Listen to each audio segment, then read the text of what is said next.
दोस्तों, आज मैं आपको एक ऐसी औरत की कहानी सुनाने जा रहा हूं जिसे गरीबी ने इस कदर जकड़ लिया था कि ईद के दिन अपने भूखे बच्चों की मासूम ख्वाहिशें पूरी करने के लिए वो मजबूरन गलत रास्ते की ओर बढ़ने को तैयार हो गई थी। आप सब जानते हैं, आज के इस बेरहम जमाने में कोई किसी को मुफ्त में कुछ नहीं देता। हर चीज का बदला मांगा जाता है, कभी पैसे तो कभी इज्जत। एक गरीब मां जिसके बच्चे भूख से बिलबिला रहे थे, ईद के दिन अल्लाह के नाम पर गोश्त लेने निकली, मगर वहां एक जालिम बूढ़े ने गोश्त के बदले उसकी इज्जत मांग ली। जब उसने इनकार किया तो उस बूढ़े ने उसे पैसे का लालच दिया, घर का लालच दिया और ऐसी ऐसी चिकनी चुपड़ी बातें की जो एक गरीब औरत ख्वाबों में भी नहीं सोच सकती। अब सवाल यह है कि क्या उस औरत ने उस बूढ़े की बातों में आकर अपनी इज्जत दांव पर लगा दी या उसने अपनी गैरत का दामन थामे रखा। ये जानने के लिए कहानी को ध्यान से पढ़िए। ये कहानी है एक ऐसी औरत की जिसकी जिंदगी कभी सुकून से नहीं गुजरी। जवानी में ही उसकी शादी एक ऐसे मर्द से हो गई जो नकारा था। वो दिन रात नशे में डूबा रहता, न बीवी की परवाह करता, न बच्चों का ख्याल रखता। औरत दिल में सब्र का दामन थामे जिंदगी के दिन काट रही थी।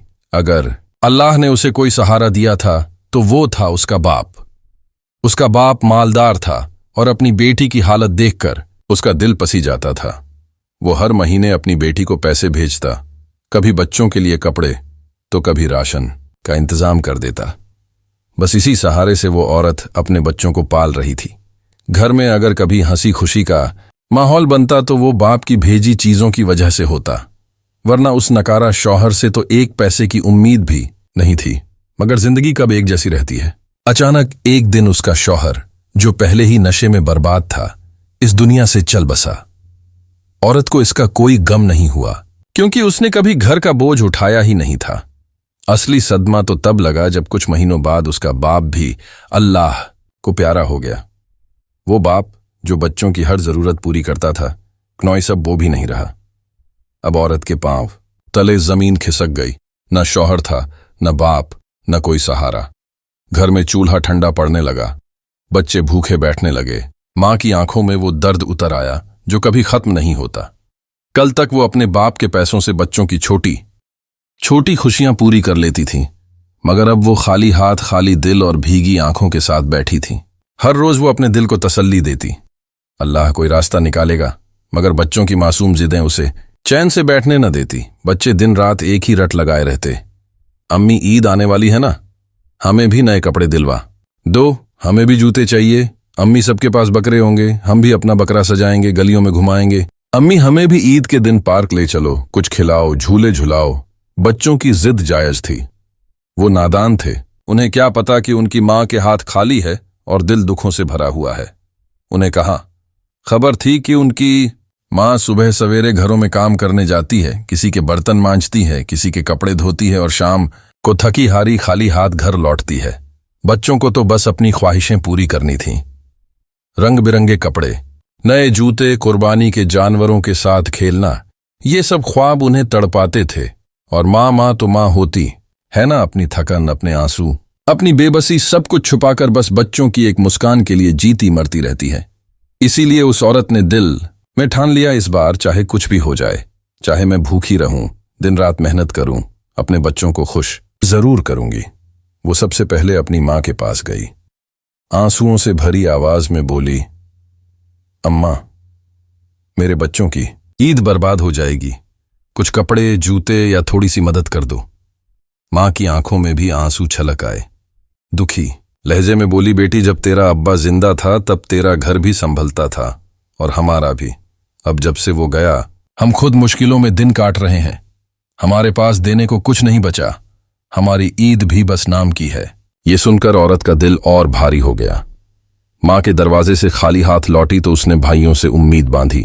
भाइयों के सामने हाथ जोड़कर बोली, भाई, मेरे बच्चे जिद कर रहे हैं, कुछ कपड़ों, जूतों या कुर्बानी के बकरे के लिए मदद कर दो। मगर वहां से भी निराशा ही मिली। भाइयों ने कहा, बाजी जब अब्बा जिंदा थे तब सब ठीक था, अब हमारे अपने हालात भी तंग हैं, हमने अपने बच्चों के लिए भी कोई खास तैयारी नहीं की, तुम्हें क्या दें। मायूस होकर वो ससुराल गई, मगर वहां भी दिलासों के सिवा कुछ न मिला। उल्टा सास ससुर ने नया मशवरा दे दिया, बेटी, तुम अब अकेली हो, दूसरी शादी कर लो। कोई अच्छा मर्द मिलेगा तो बच्चों का सहारा भी बनेगा और तुम्हारी जिंदगी भी आसान हो जाएगी। ये सुनकर औरत का दिल दहल गया। शायद अपनी खुशी के लिए वो हां भी कर देती, मगर जैसे ही बच्चों के मासूम चेहरे उसकी आंखों के सामने आए, उसका दिल चीख उठा।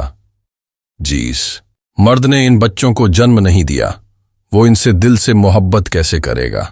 वो मुझे तो शायद खुश रख ले, मगर मेरे बच्चों की खुशियां कभी पूरी नहीं कर पाएगा। औरत ने पक्का इरादा कर लिया, चाहे कुछ भी हो, जितनी भी तकलीफ आए, मैं अपने बच्चों को सौतेले बाप के रहम पर नहीं छोड़ूंगी। जब वो ससुराल से निकली तो सूरज आग बरसा रहा था, मगर उसके दिल में जो आग लगी थी वो सूरज की तपिश से भी ज्यादा जलाने वाली थी। सड़कों पर चलते हुए हर चेहरा उसे अजनबी लगा, हर दरवाजा बंद सा महसूस हुआ। दिल में एक ही सवाल गूंज रहा था, अब कहाँ जाऊं, किसके सामने हाथ फैलाऊं, कौन मेरी मदद करेगा? चलते चलते एक पल ऐसा आया जब दिल ने कहा, क्या बच्चों की खुशी के लिए अपनी इज्जत भी दांव पर लगा दूं? मगर अगले ही पल उसने खुद को झटका दिया, नहीं, चाहे जो हो, मैं अपनी इज्जत से समझौता नहीं करूंगी। लेकिन जब मजबूरी इंसान को दीवार से लगा दे, जब सारे रास्ते बंद हो जाएं, जब आंखों के सामने सिर्फ बच्चों की जिद और भूख हो, तो दिल भी कभी कभी हारने लगता है। अब वो औरत नया रास्ता ढूंढने लगी थी और यहीं से इस कहानी ने एक और दर्दनाक मोड़ लिया। वो खामोशी से सोचने लगी, शायद बच्चों की खुशी के लिए मुझे शादी करनी पड़े। मगर दिल के किसी कोने से आवाज आई, शादी कोई खेल थोड़े हैं, और वैसे भी ईद तो सिर पर है। अब ईद में सिर्फ 2 दिन बाकी थे, ऐसे में कौन निकाह करता? जो भी शादी करता वो ईद के बाद का वक्त तय करता, और बच्चे तो ईद वाले दिन की जिद पर अड़े थे। यानी ये रास्ता भी बंद। वो औरत खाली हाथ, भारी दिल और भीगी आंखों के साथ घर लौट आई। आंगन में कदम रखते ही जैसे दिल का बोझ और बढ़ गया। चुपके से दरवाजा बंद किया और थकन से चूर होकर एक कोने में बैठ गई। सिर को घुटनों में दबाकर बस एक ही बात दिमाग में घूम रही थी, तो करूं तो क्या करूं, कहां जाऊं, किसके सामने अपनी मजबूरी रखूं? धुंधली आंखों से आंगन के खालीपन को देखते हुए अचानक उसे पड़ोसन की कही बात याद आई। पड़ोसन ने बताया था कि मोहल्ले में एक दुकान है जहां किश्तों पर कपड़े मिलते हैं। पहले कपड़े दे देते हैं, किश्तें बाद में लेते हैं, बस शर्तें थोड़ी सख्त होती हैं। ये सुनकर औरत के दिल में उम्मीद की एक हल्की सी किरण जगी, जैसे अंधेरे में दूर कहीं दिया जल उठा हो। बच्चों के चेहरे उसकी आंखों के सामने घूमने लगे, उनकी मुस्कानें, उनकी मासूम ख्वाहिशें, और दिल से दुआ निकली, या अल्लाह, अगर यही रास्ता है तो इसे आसान कर दे, और अगर इसमें कोई फितना है तो मुझे बचा ले। बस इसी उम्मीद के सहारे वो पड़ोसन के दरवाजे पर गई, दस्तक दी, सलाम किया और नरमी से बोली, बाजी, वो कपड़ों वाली दुकान कहाँ है जहां किश्तों पर कपड़े मिलते हैं? मुझे अपने बच्चों के लिए लेने हैं। पड़ोसन ने दुकान का नाम और पता बता दिया, मगर साथ ही चेतावनी दी, बहन, वो दुकानदार थोड़ा अजीब है, उसकी कुछ शर्तें होती हैं जो हर कोई पूरी नहीं कर पाता। पहले सुन लेना, अगर ठीक लगे तो कपड़े ले लेना, वरना खाली हाथ लौटाना।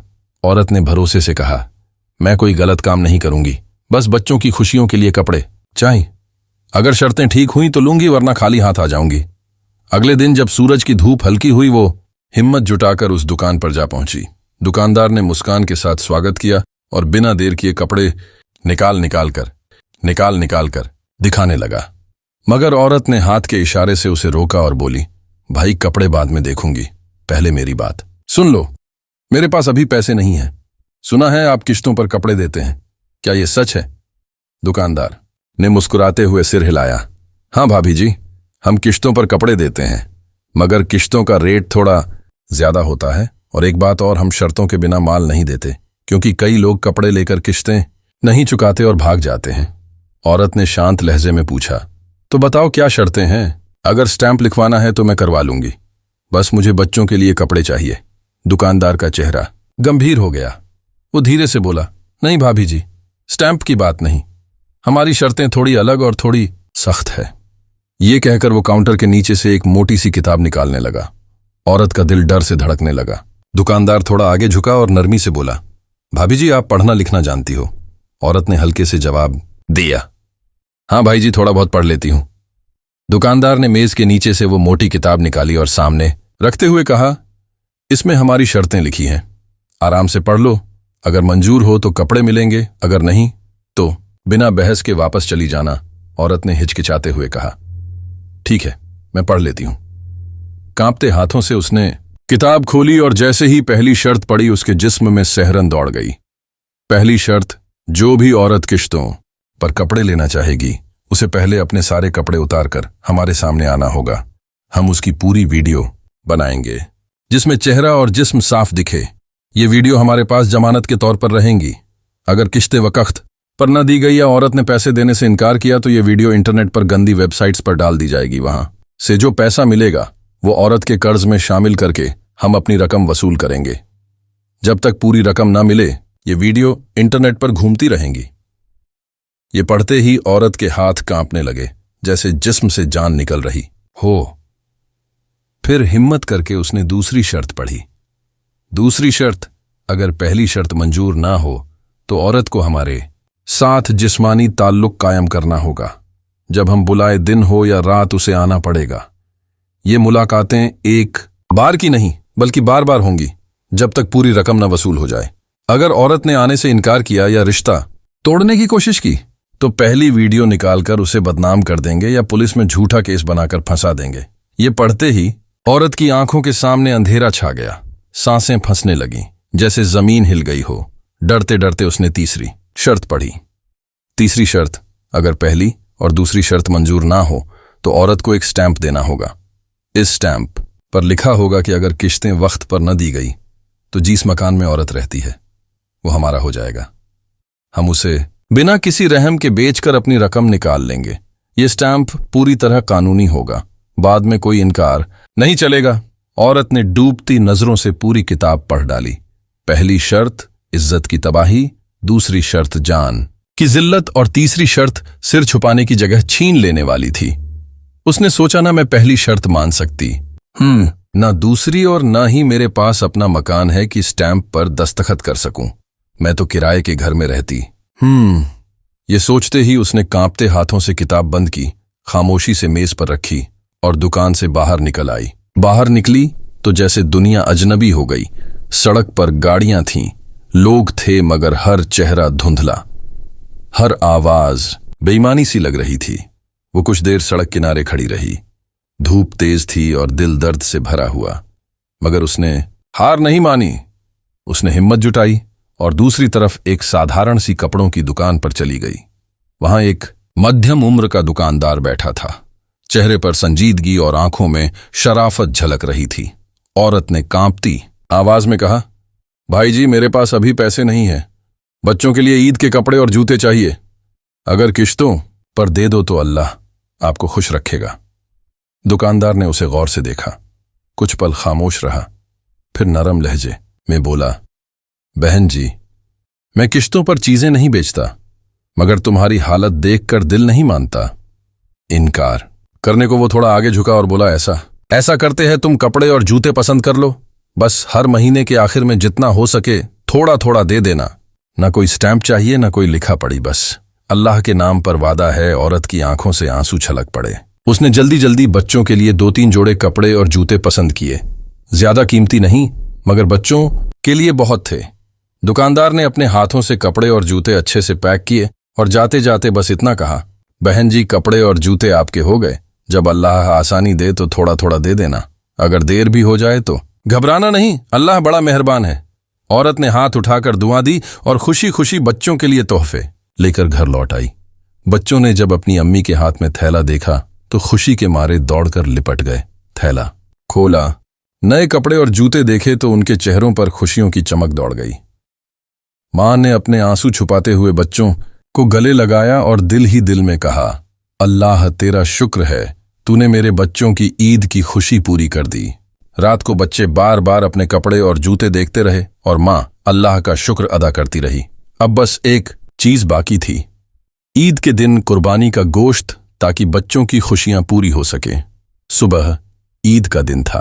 मोहल्ले में हर तरफ खुशियां थीं। गलियों में बच्चों की चहक गूंज रही थी। वो औरत भी सवेरे उठी, नमाज पढ़कर अल्लाह का शुक्र अदा किया कि कम से कम बच्चों के कपड़े और जूते तो हो गए। फिर जल्दी जल्दी घर के काम निपटाएं।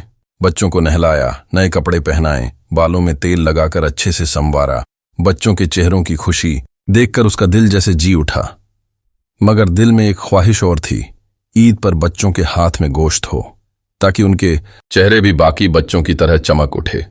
जब बच्चे तैयार होकर हंसते खेलते बैठे तो औरत ने सोचा कि अब गोश्त का इंतजाम कर लिया जाए।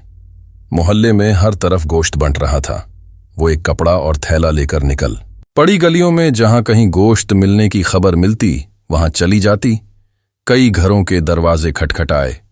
किसी ने थोड़ा सा गोश्त दे दिया, किसी ने कहा अभी कुर्बानी हो रही है। बाद में आना चलते चलते वो एक बड़े से घर के सामने पहुंची, जहां औरतों की भीड़ जमा थी।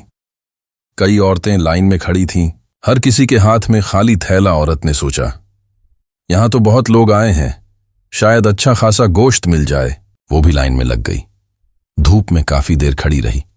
गोश्त बांटने वाला शख्स बार बार बाहर आकर कहता, अभी गोश्त तैयार हो रहा है, थोड़ा इंतजार करो। इसी बीच उस घर का एक बूढ़ा शख्स जो गोश्त बंटवाने का जिम्मेदार था, उस औरत पर बार बार नजरें डालने लगा। उसके दिल में गंदे ख्याल जागने लगे।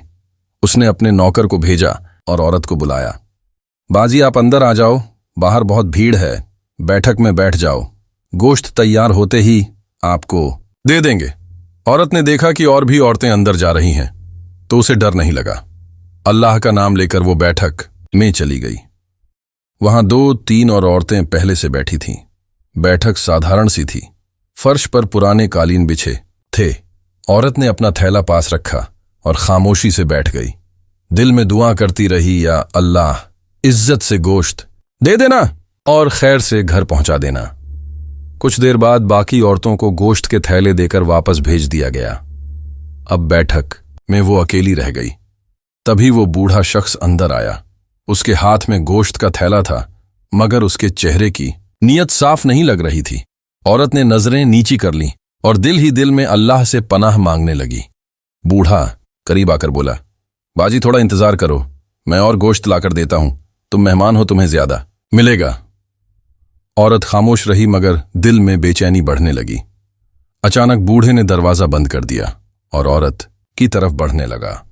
दरवाजा बंद होते ही औरत का दिल जोर जोर से धड़कने लगा। कमरे का माहौल अजीब हो गया। हवा में दहशत तैरने लगी। बूढ़ा धीरे धीरे करीब आया। उसके चेहरे पर गंदी मुस्कान थी, आंखों में हवस की चमक। वो नरमी से बोला, बैठो, घबराओ मत, तुम बहुत अच्छी हो, तुम्हें देखकर दिल बहक गया, बस थोड़ा सांस साथ दे दो, मैं तुम्हारी दुनिया बदल दूंगा।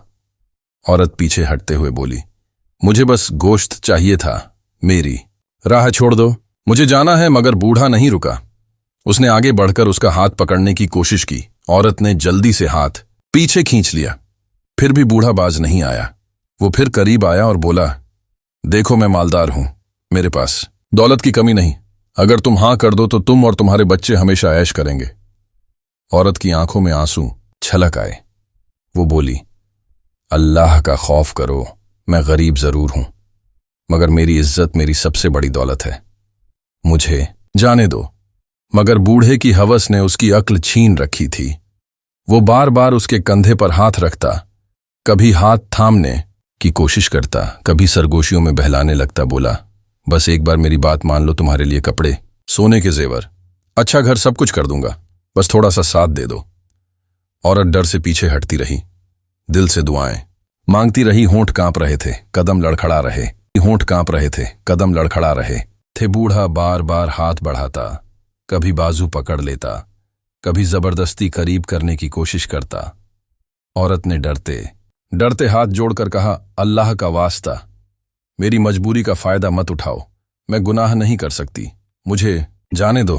बूढ़ा फिर बहलाने लगा, तुम समझ नहीं रही, तुम्हारे सामने खुशहाल जिंदगी का दरवाजा खुला है, बस एक कदम बढ़ा दो, अपनी और अपने बच्चों की तकदीर बदल लो। अब उसका लहजा नरम से सख्त होने लगा। उसने जोर से औरत का बाजू पकड़ लिया। औरत ने जोर से झटका देकर खुद को छुड़ाया और चीख पड़ी, छोड़ दो मुझे, अल्लाह के लिए छोड़ दो। उसकी चीख कमरे में गूंज उठी। बूढ़े के होश उड़ गए। वो समझ गया कि अगर औरत ने बाहर जाकर शोर मचा दिया तो उसकी सारी इज्जत मिट्टी में मिल जाएगी। वो जल्दी से पीछे हटा, जेब से नोटों की गड्डी निकाली और औरत के सामने फेंक दी। घबराते हुए बोला, ये ले लो, बस किसी से कुछ मत कहना। मैं तुमसे निकाह करने को भी तैयार हूं, बस बाहर जाकर कोई बात मत करना। तुम जो चाहो वो मिलेगा। औरत खामोश खड़ी रही, आंसू उसकी आंखों से बहने लगे। वो इस बेहयाई को देखकर सिहर उठी थी। अपनी चादर को सख्ती से लपेटकर दरवाजे की तरफ भागी, दरवाजा खोला और बाहर निकल आई। धूप में उसके कदम लड़खड़ाते रहे। दिल में एक ही जुमला गूंज रहा था, अल्लाह तेरा शुक्र है आज मेरी इज्जत बच गई। और आंखों के सामने बार बार बस अपने मासूम बच्चों के चेहरे घूमते रहे। वो जैसे तैसे अपनी इज्जत बचाकर घर लौट आई, मगर उधर उस बूढ़े सरपंच का दिल बेचैन था। उसे सुकून नहीं मिल रहा था। बार बार डर लग रहा था कि अगर ये औरत गांव में किसी को कुछ बता देगी तो उसकी सारी इज्जत खाक में मिल जाएगी। लोग उसका मजाक उड़ाएंगे, उसकी बातों का वजन खत्म हो जाएगा। वो अंदर ही अंदर घबराने लगा, पसीने पसीने हो गया। फिर उसने सोचा कि चुप बैठना ठीक नहीं। उसने अपने खास नौकरों और कुछ गांव वालों को बुलाया। गोश्त के कुछ अच्छे टुकड़े, बच्चों के लिए कपड़े, जूते और मिठाई इकट्ठा की। ये सब एक बड़े थैले में डाला और खुद औरत के घर की तरफ चल पड़ा। रास्ते भर उसका दिल धड़कता रहा। दिमाग में यही चल रहा था कि औरत को राज्य करना है, ताकि बात बिगड़े नहीं। जब वो औरत के घर पहुंचा तो उसने दस्तक दी। औरत दरवाजे पर आई तो उसे देखकर सन्न रह गई। चेहरा पीला पड़ गया, दिल कांपने लगा, मगर बूढ़ा नरम लहजे में बोला, मैं कोई बुरा इरादा लेकर नहीं आया। असल में जब तुम मेरी बैठक से चली गई तो मेरा दिल बहुत घबरा गया। तुम जैसी इज्जतदार और गैरतमंद औरत आजकल कहाँ मिलती है। अगर तुम खराब होती तो उस वक्त मेरा हाथ थाम लेती, मगर तुमने अपनी इज्जत बचाई, इसीलिए तुम मुझे बहुत पसंद आई हो। औरत हैरानी से उसे देखती रही। बूढ़ा आगे बढ़कर थैला उसके कदमों में रखता गया और बोला, ये तुम्हारे बच्चों के लिए है। कपड़े, जूते, गोश्त, मिठाई सब तुम्हारे हक का है। मुझे बस एक बात कहनी है, तुम मेरे निकाह में आ जाओ। इस्लामी तरीके से इज्जत के साथ निकाह कर लो। मैं तुम्हें इज्जत दूंगा। तुम्हारे बच्चों को बाप का सहारा मिलेगा और तुम्हें जमाने के ताने नहीं सुनने पड़ेंगे। औरत का दिल जोर जोर से धड़कने लगा। वो चुपचाप खड़ी रही। दिल में एक जंग छिड़ गई थी। एक तरफ उसकी इज्जत थी, गैरत थी, दूसरी तरफ तन्हा जिंदगी, गरीबी, लोगों की गंदी नजरें और बच्चों की ख्वाहिशें। उसे याद आया कि हर जगह जाते वक्त लोग उसे कैसे घूरते थे। कभी दुकान वाले, कभी मोहल्ले के मर्द, कभी गोश्त लेने के बहाने कोई नीयत खराब करता। अगर उसने निकाह कर लिया तो कम से कम कोई हराम की बात नहीं होगी, कोई उंगली नहीं उठाएगा। औरत ने आंखों में आंसू भरकर धीरे से कहा, अगर निकाह जायज तरीके से होगा तो मैं राजी हूं। बूढ़े के चेहरे पर खुशी छा गई। वो बोला, हाँ, निकाह बिल्कुल कुरान और सुन्नत के मुताबिक होगा। गवाहों के सामने, हक मेहर देकर, सबके सामने तुम मेरे घर की मल्लिका बनोगी। औरत ने भी दिल में सोच लिया कि अब तन्हा लड़ने की हिम्मत नहीं बची। बच्चों का भी तो सोचना है, और जब रास्ता हलाल है तो क्यों ना अल्लाह का शुक्र अदा करके एक नया सफर शुरू किया जाए। औरत के यहां कहने के बाद बूढ़े सरपंच का चेहरा खुशी से दमक उठा। उसने फौरन अपने गांव के कुछ भरोसेमंद लोगों को बुलवाने का इरादा किया ताकि निकाह का इंतजाम जल्द से जल्द हो सके। वो जानता था कि अगर बात में देर हुई तो औरत का दिल शायद फिर डगमगा जाए। उसने औरत से कहा, तुम फिक्र मत करो, मैं सब कुछ जायज और इज्जत के साथ करूंगा। तुम बस अपने बच्चों को तैयार रखना। ईद के बाद तीसरे दिन हम निकाह कर लेंगे। औरत ने सिर झुकाकर हल्का सा हामी भरा, मगर उसके दिल में अभी भी एक हल्का सा डर बाकी था। वो सोच रही थी, क्या ये बूढ़ा सचमुच मेरी और मेरे बच्चों की इज्जत रखेगा, या ये भी जमाने की तरह सिर्फ वादे कर रहा है। मगर फिर उसने अपने दिल को तसल्ली दी, अल्लाह पर भरोसा रख, वो कभी अपने बंदे को नहीं छोड़ता। वो घर लौटी, बच्चों को गले लगाया और उनके मासूम चेहरों को देखकर अपने फैसले पर यकीन और पक्का हो गया। ईद के बाद का तीसरा दिन आया। गांव में हलचल मच गई। सरपंच ने अपने घर को सजवाया जैसे कोई बड़ा उत्सव हो। गांव के मस्जिद के मौलवी को बुलाया गया। 2 गवाहों का इंतजाम किया गया। औरत ने अपने बच्चों को नए कपड़े पहनाए जो उस नेक दिल दुकानदार ने दिए थे। उसने खुद भी सादगी से सद संवर कर तैयार किया। जब वो सरपंच के घर पहुंची तो गांव की औरतें उसे देखकर तारीफ करने लगीं। कोई कहता, देखो कितनी सादगी है इसकी, कोई कहता, अल्लाह ने इसके लिए रास्ता निकाल ही दिया। निकाह की रस्म शुरू हुई। मौलवी साहब ने कुरान की आयतें पढ़ी। हक मेहर तय हुआ, जो सरपंच ने फौरन अदा करने का वादा किया। गवाहों के सामने सबके बीच निकाह की रस्म पूरी हुई। औरत की आंखों में आंसू थे, मगर इस बार वो दुख के नहीं, सुकून के थे। उसने दिल में अल्लाह का शुक्र अदा किया, या अल्लाह तूने मेरी इज्जत बचाई, मेरे बच्चों को सहारा दिया। निकाह के बाद सरपंच ने औरत और उसके बच्चों को अपने घर ले गया। उसने वादे के मुताबिक औरत को इज्जत दी और बच्चों को अपने बच्चों की तरह प्यार किया। गांव वालों ने भी इस जोड़े की तारीफ की, क्योंकि सरपंच ने न सिर्फ एक बेसहारा औरत को सहारा दिया, बल्कि अपनी पहले की गलती का पश्चाताप भी किया। उसने औरत से माफी मांगी और कहा, मैंने उस दिन गलत सोचा था, तुम्हारी गैरत ने मुझे सही रास्ता दिखाया। समय बीतता गया। औरत की जिंदगी अब बदल चुकी थी। बच्चे खुश थे, उनके चेहरों पर मुस्कान थी। वो स्कूल जाने लगे, अच्छे कपड़े पहनते, पेट भर खाना खाते। औरत को अब न तो लोगों की गंदी नजरों का डर था, न ही बच्चों की जिदों का बोझ। सरपंच ने भी अपने दिल को साफ किया और गांव में एक मिसाल कायम की। वो औरत जो कभी भूख और मजबूरी में तड़प रही थी, अब इज्जत के साथ जी रही थी। गांव वाले इस कहानी को सालों तक याद रखते। कोई इसे अल्लाह की रहम की मिसाल कहता, तो कोई इसे सब्र और गैरत की जीत बताता। औरत ने भी अपने बच्चों को यही सिखाया, चाहे कितनी भी मुसीबत आए, अपनी इज्जत और अल्लाह पर यकीन कभी मत छोड़ना।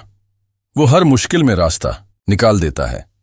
और इस तरह एक गरीब औरत की कहानी, जो मजबूरी और मुसीबतों से भरी थी, एक हसीन और इज्जतदार मोड़ पर खत्म हुई। उसने न सिर्फ अपनी गैरत बचाई, बल्कि अपने बच्चों के लिए एक नया आशियां बनाया।